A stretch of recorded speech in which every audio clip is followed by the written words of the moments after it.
So welcome back. Today we're going to go full coverage. I'm feeling it. So we're going to start as always by prepping my skin. I don't have anything on apart from a little bit of moisturiser.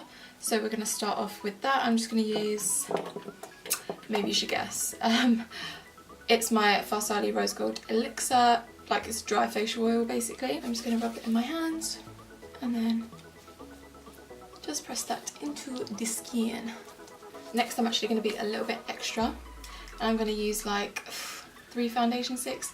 I know it seems like a lot, but there is a method to the madness. So basically I'm going to start off by using 2 of my Anastasia stick foundations. One is in the shade Warm Ivory and the other is in the shade Mink. So Mink is going to be used to cream contour, Ivory is obviously going to be used everywhere else. So I'm just going to start off with Ivory.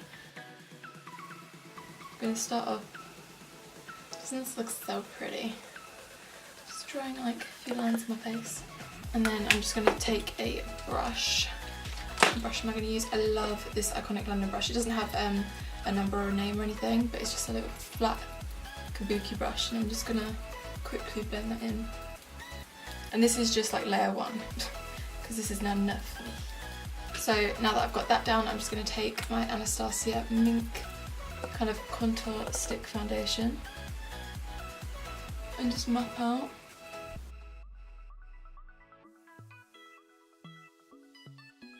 And what I'm actually going to do for my nose contour is take a separate brush. This is another iconic London one. In case you can't tell, I'm kind of into them. We want like a little Kimmy K, little teeny nose, you know? A little cute one. So now that we're looking super cute, we can actually go and blend that out as well. But this time I'm just going to take my damp beauty blender, just taking like a side of it, pinching the side. And I'm just going to blend that in. Yeah. Get rid of the double chin. I had far too much bread recently. Oh, it's just too good. I can't. I just can't. Oh yeah, that side looks way better than that side. Do you ever have that? Like one side of your face, the makeup just looks...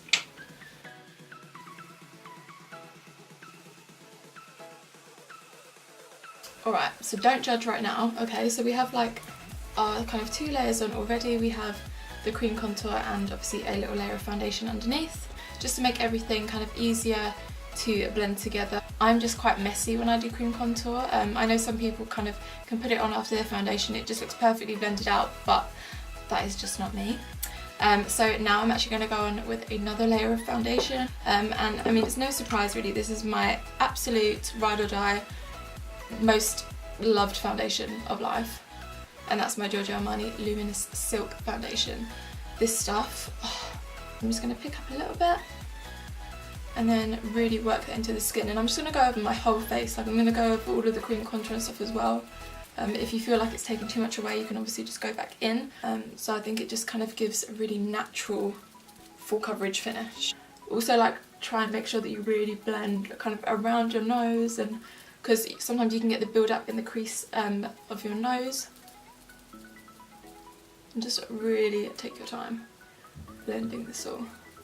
I feel like this is the time that I normally move on to my eyes, but I'm going to do quite a chill eye today. I'm not going to do anything too crazy, so I might actually continue with the face. So next it would obviously be concealer, and the concealer that I've been absolutely obsessing over is the Makeup Revolution concealer. It's the full coverage conceal and contour, and I'm going to put that just in the usual areas. Just because of the shape of my face, I don't tend to bring it all the way back like I used to. I just actually find that this is actually a bit more flattering, to be honest. Because I have quite a long face, and if you bring it all the way back, I think it accentuates that. So if you just keep it right in the centre, it gives you more of like kind of a rounder appearance. And taking up right at the sides of your nose, just again kind of pinches your nose in.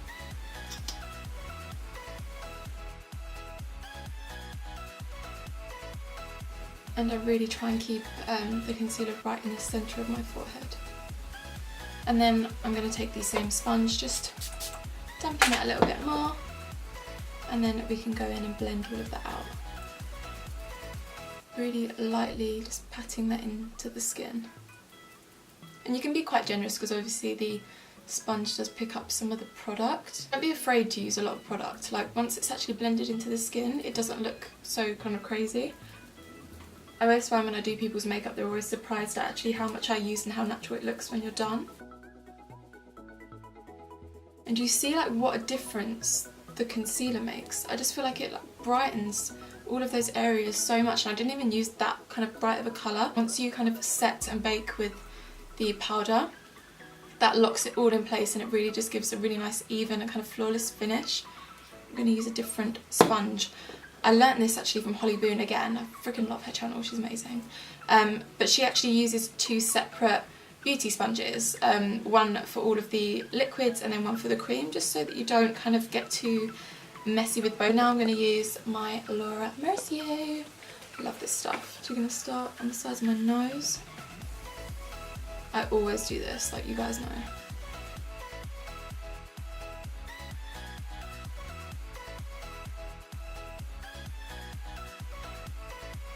Now I know what you're thinking.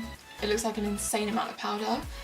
But to be honest, I mean, it kind of looks like it is, and it probably is, but like the powder itself is so lightweight and so finely milled that it doesn't feel heavy at all on the skin. And obviously we're going to wipe this away once we've let it set for a little bit, and then once you put your setting spray on or your Fix Plus at the end, it just melts all of the powders together. So now I'm just going to just add a little bit more concealer onto my lid, because we're going to move on to the eyes while I let this bake. Then just taking a bit of my translucent powder, I'm just going to go in and set the lid. I did say I wasn't going to go too crazy with the eyes, so I'm actually going to take some of the shadows in my Tarte Clay Play Face palette.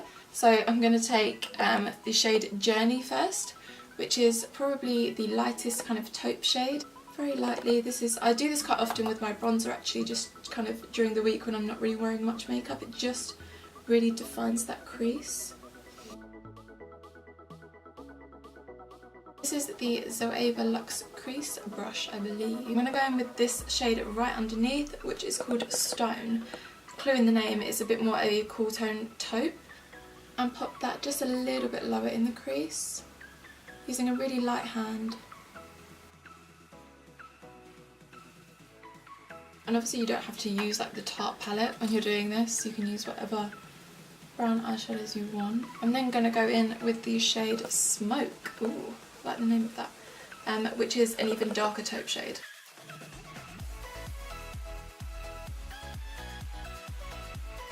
And I'm just going to go back into the original brush that we used, and taking that transition colour once again and going over everything. This is really, really important, but this is the Laura Mercier Editorial palette, Editorial Eye Palette in Cleanse Clays.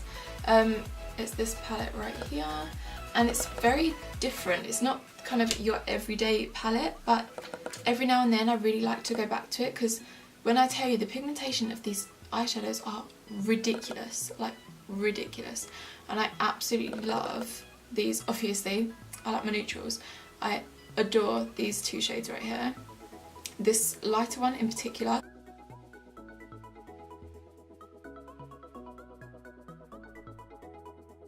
I just want to use my finger as well, see.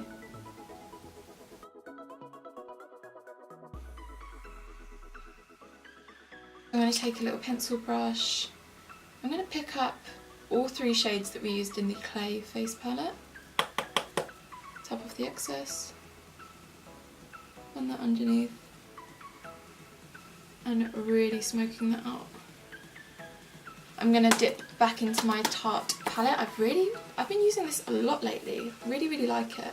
And I'm going to dip into, I'm going to go with the bronze shade, because we want to be like a bronzed goddess, you know?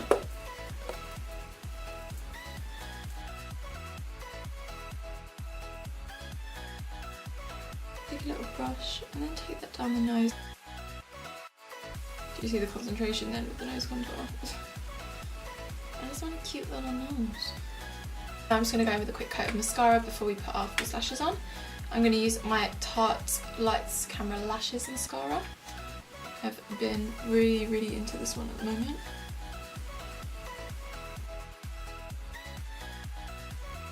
So for lashes today, I'm going to go in with these super cute Koko lashes in the style Goddess. I'm just going to pop these on off camera and then I'll be right back with some pretty lashes on. I'm going to move on to highlight, and the combination, which, oh, so good, it's just so good, is the Clever FX Custom Enhancer drops in the shade Moonlight, which is a really nice kind of bright champagne shade, and then my Laura Geller Gilded Honey Highlight, which is broken and I'm still using it because it's just too good. I mean, it's in a right state now.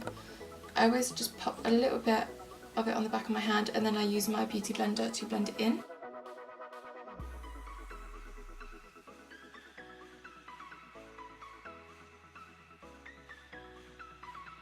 I'm gonna use my little broken one. Then I'm gonna pick up some with my brush. Oh my god, that shit is pigmented. I'm going to go in with a bit of my Anastasia Peachy Love Blush Trio. I know I've probably used this in the last like 4 or 5 tutorials, but I can't help it, I just love it. I'm actually going to go in with the mauve shade right here, mauve, whatever, and just pop a bit of that right on the apples of my cheeks. So for lips today, I'm going to be going in with my Huda Beauty Liquid Matte in the shade Flirt. This is, I guess, a more cool tone nudie brown. I think it will go quite well. Hopefully, we'll see.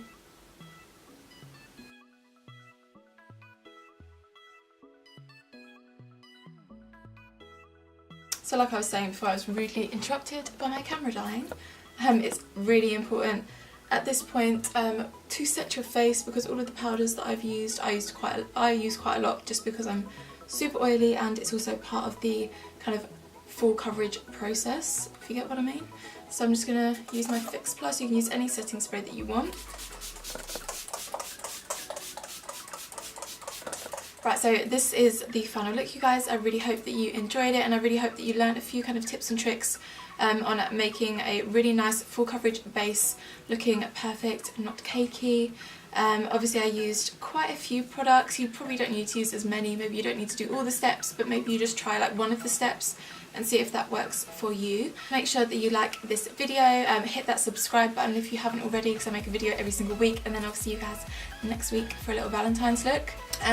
All of the products, as usual, will be listed in the bottom bar below, along with all of my social media handles. I mean, if you want to go follow me on like Instagram and stuff, I'm not going to tell you not to.